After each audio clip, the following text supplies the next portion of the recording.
Voice of global south summit एक ऐसा मंच बना जहां हमने विकास से संबंधित समस्याओं और प्राथमिकताओं पर खुलकर चर्चा की। सबसे बड़ा उदाहरण वह ऐतिहासिक क्षण था जब अफ्रीकन यूनियन ने G20 में स्थायी सदस्यता ग्रहण की।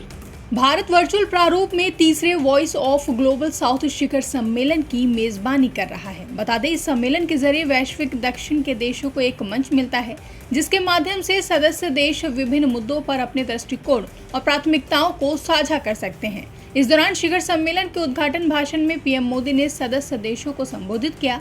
पीएम मोदी ने अपने संबोधन में कहा कि 2022 में जब भारत ने G20 की अध्यक्षता संभाली तो हमने G20 को एक नया ढांचा देने का संकल्प लिया। वॉइस ऑफ ग्लोबल साउथ शिखर सम्मेलन एक ऐसा मंच बन गया जहां हमने विकास से जुड़ी समस्याओं और प्राथमिकताओं पर खुलकर चर्चा की और भारत ने वैश्विक दक्षिण की आशाओं, आकांक्षाओं और प्राथमिकताओं के आधार पर G20 एजेंडा तैयार किया। आइए सुनते हैं पीएम मोदी का पूरा संबोधन। योर हाइनेस, एक्सेलेंसीज, नमस्कार।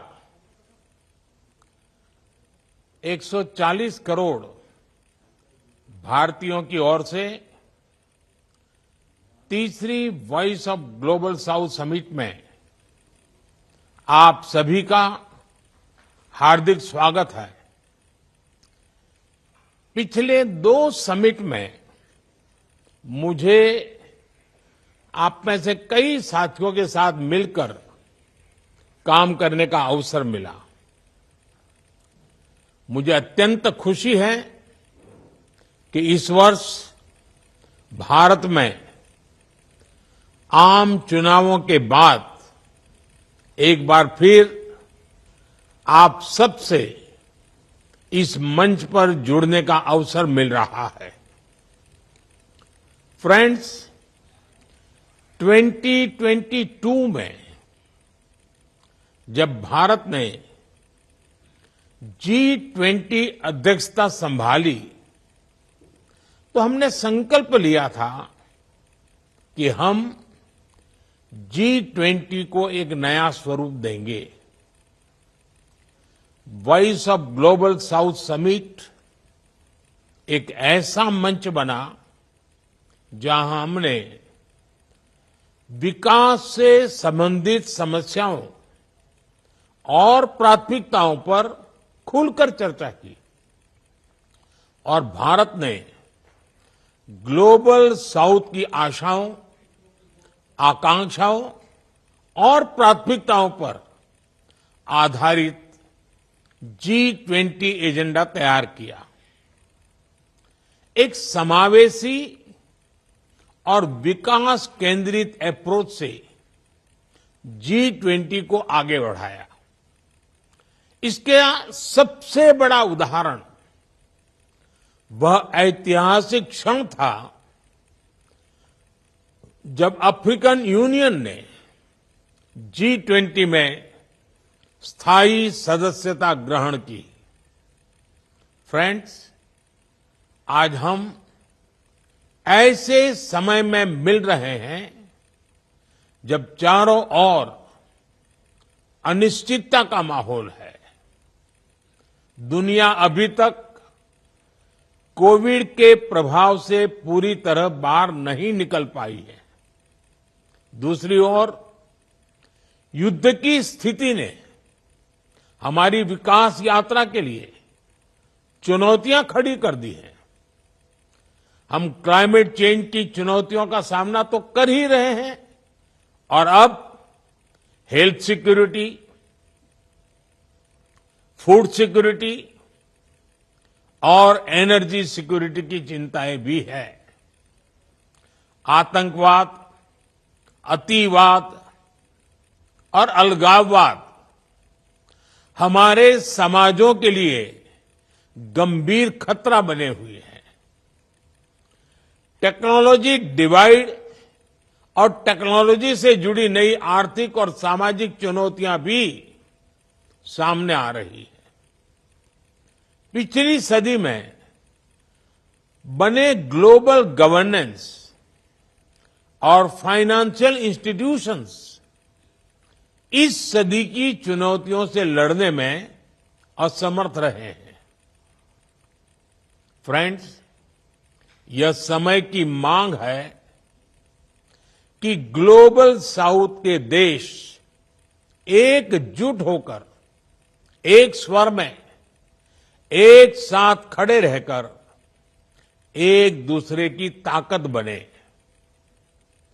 हम एक दूसरे के अनुभवों से सीखें,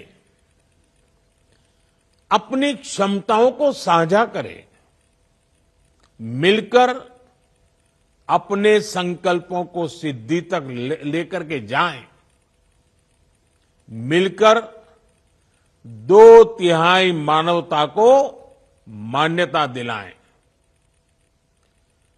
और भारत ग्लोबल साउथ के सभी देशों के साथ अपने अनुभव, अपनी क्षमताएं साझा करने के लिए प्रतिबद्ध है। हम आपसी व्यापार, समावेशी विकास, सस्टेनेबल डेवलपमेंट गोल्स की प्रगति और विमेन लेड डेवलपमेंट को बढ़ावा देना चाहते हैं।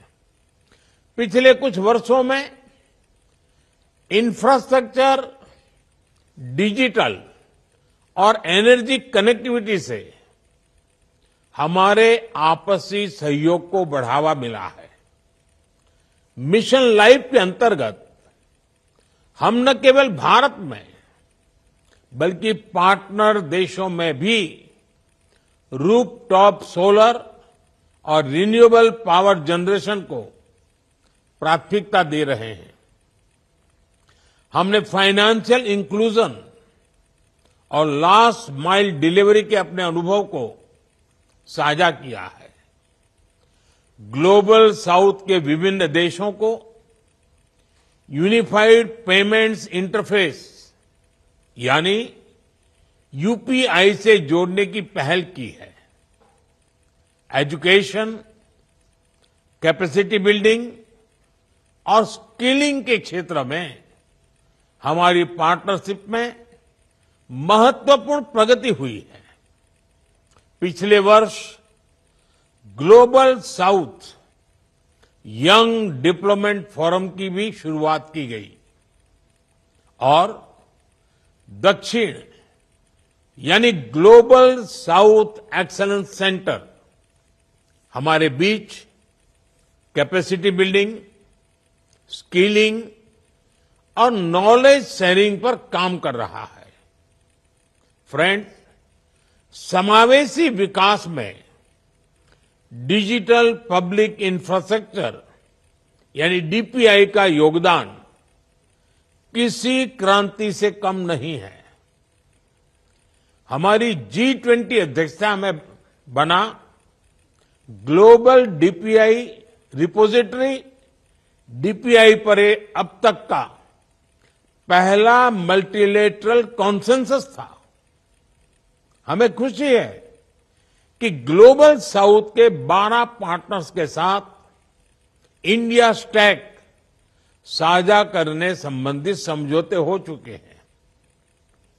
ग्लोबल साउथ में डीपीआई में तेजी लाने के लिए हमने सोशल इम्पैक्ट फंड बनाया है।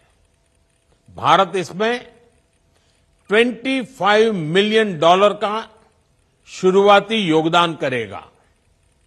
फ्रेंड्स, हेल्थ सिक्योरिटी के लिए हमारा मिशन है वन वर्ल्ड वन हेल्थ और हमारा विजन है आरोग्य मैत्री यानी फ्रेंडशिप फॉर हेल्थ।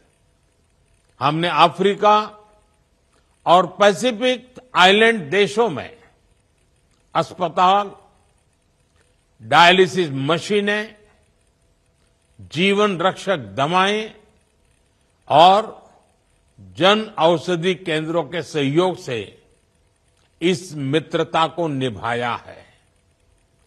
मानवीय संकट के समय भारत एक फर्स्ट रिस्पॉन्डर की तरह अपने मित्र देशों की सहायता कर रहा है, चाहे पापुआ न्यू गिनी में ज्वालामुखी फटने की घटना हो या कीनिया में बाढ़ की घटना, हमने गाजा और यूक्रेन जैसे कॉन्फ्लिक्ट क्षेत्रों में भी मानवीय सहायता प्रदान की है। Friend, voice of global south summit एक ऐसा प्लेटफॉर्म है जहां हम उन लोगों की आवश्यकताओं और आकांक्षाओं को आवाज दे रहे हैं जिन्हें अब तक अनसुना किया गया है। मेरा मानना है कि हमारी ताकत हमारी एकता में है और इस एकता के बल पर हम एक नई दिशा की ओर बढ़ेंगे। अगले महीने यूएन में समिट ऑफ द फ्यूचर हो रही है। इसमें पैक्ट फॉर द फ्यूचर पर बात चल रही है। क्या हम सब मिलकर एक सकारात्मक अप्रोच ले सकते हैं जिससे इस पैक्ट में ग्लोबल साउथ की आवाज बुलंद हो? इन विचारों के साथ मैं अपनी बात समाप्त करता हूं। अब मैं आप सभी के विचार सुनने के लिए उत्सुक हूं। ब्यूरो रिपोर्ट, इंडिया पब्लिक खबर। फिलहाल के लिए इस खबर में बस इतना ही। देश और दुनिया की ऐसी तमाम बड़ी खबरों के लिए हमारे YouTube चैनल को सब्सक्राइब करें और बने रहें इंडिया पब्लिक खबर के साथ।